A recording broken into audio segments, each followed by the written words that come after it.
Вот вы говорите, что вы с семьей переехали сначала в Турцию. Да. И почему все-таки не остались в Турции, что помешало вам там остаться? Там все-таки тепло, пляж, два моря и всякое такое. Почему вы не решили там не оставаться? На самом деле жизнь в Турции была прекрасна. Мы выходили на балкон, и вот через 50 метров у нас было море. Цветы и люди, которые с нами все время улыбаются, здороваются, приятно общаются. Но турки, они немного другие. То есть, когда мы разговаривали с друзьями, которые легально находились в Турции, которые купили недвижимость, а, они они все время испытывали некоторое давление. Все время надо было за что-то платить. Ты купил квартиру, заплати на квартиру налог. Ты купил машину, заплати налог на машину. Налог на налог буквально. Я сейчас не вспомню, потому что у нас не было там своей недвижимости, и я не могу сказать от себя, что там нужно платить. Но, в общем, Турция всегда ждет людей, у которых есть деньги. Когда мы приехали, можно было получить вид на жительство людям, которые купили жилье от 40 тысяч евро.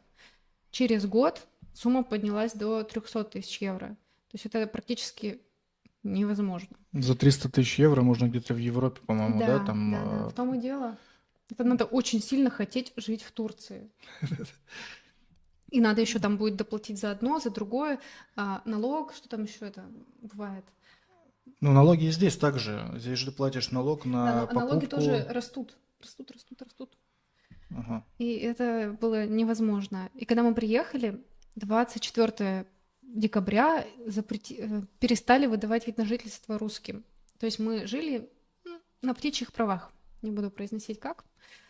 На птичьих правах. На птичьих правах, да. И все время ближе к нашему отъезду все чаще и чаще производились проверки. То есть на рынке приходила полиция, смотрели, кто русский. Нас сразу видно, светлых. Они проверяли документы, кого-то даже забирали, потому что ты вышел на улицу с ребенком купить кабачков, а тебя могут попросить поехать с ними в миграционную службу. Автобусы проверяли, росло напряжение. И, понятное дело, и работать там нельзя. Вот это проблема. Ты можешь работать онлайн, но не можешь работать на Турцию.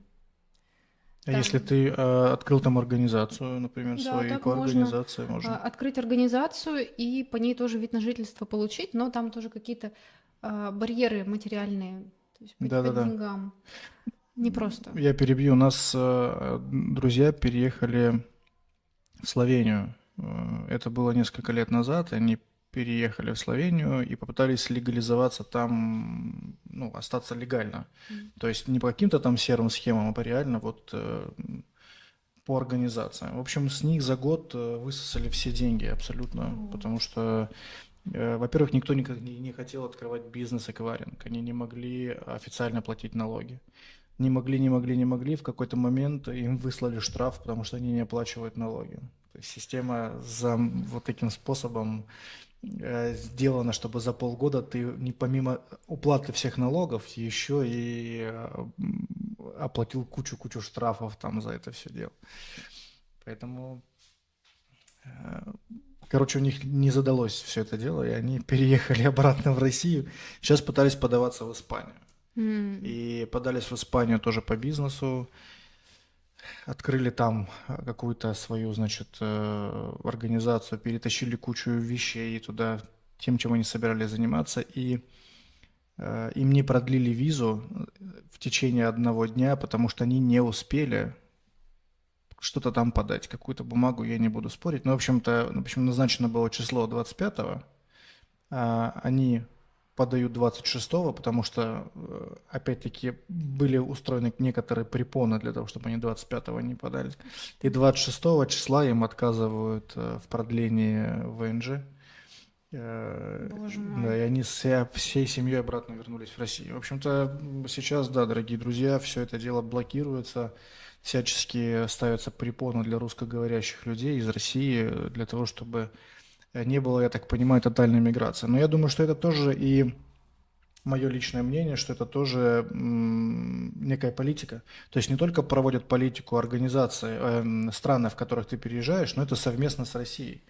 для того, чтобы не было тотальной миграции. Это все отслеживается, как я так думаю, что не просто там кто-то в Германии решил, что он не хочет видеть русскоязычных. Нет.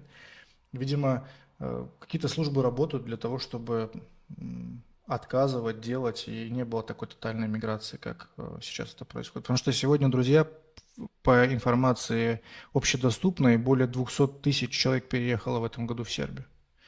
200 тысяч, только вдумайтесь в эту вообще сумму. Человек, это не считая, это официально, а здесь очень много релокантов, это тех людей, которые, собственно, официально не устроены. Они приехали на месяц по визе, без визы, месяц уезжают куда-то там в Черногорию или там... Визаран ты имеешь в виду? Да, да, кто занимается визараном, да.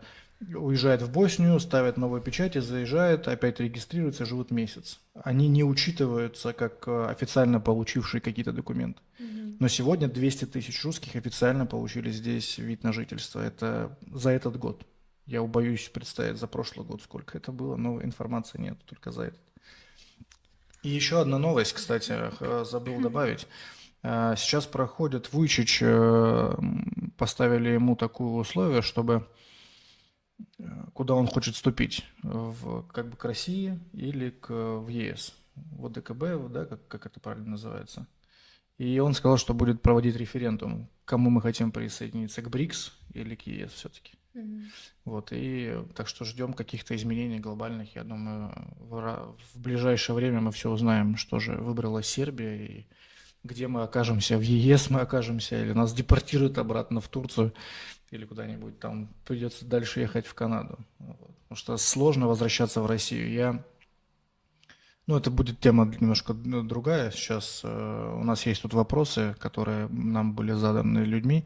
Мы их озвучим и продолжим с вами. А сейчас на радио Будда FM музыка, а в Ютубе мы с вами по-прежнему общаемся. Да, переходите на радио, слушайте музыку. Музыка у вас абсолютно бесплатная, и приложение, переходя по ссылке в браузере, вы можете закрыть свой смартфон или и будет играть музыка. То есть не нужно скачивать дополнительного приложения, все интегрировано под телефон, абсолютно бесплатно, и музыка на тот вкус, который вы закажете. Вы можете в телеграм-канале оставлять свои заказы, и мы эту ротацию будем устанавливать в течение следующего дня, или там, если мы онлайн, будем ставить сейчас.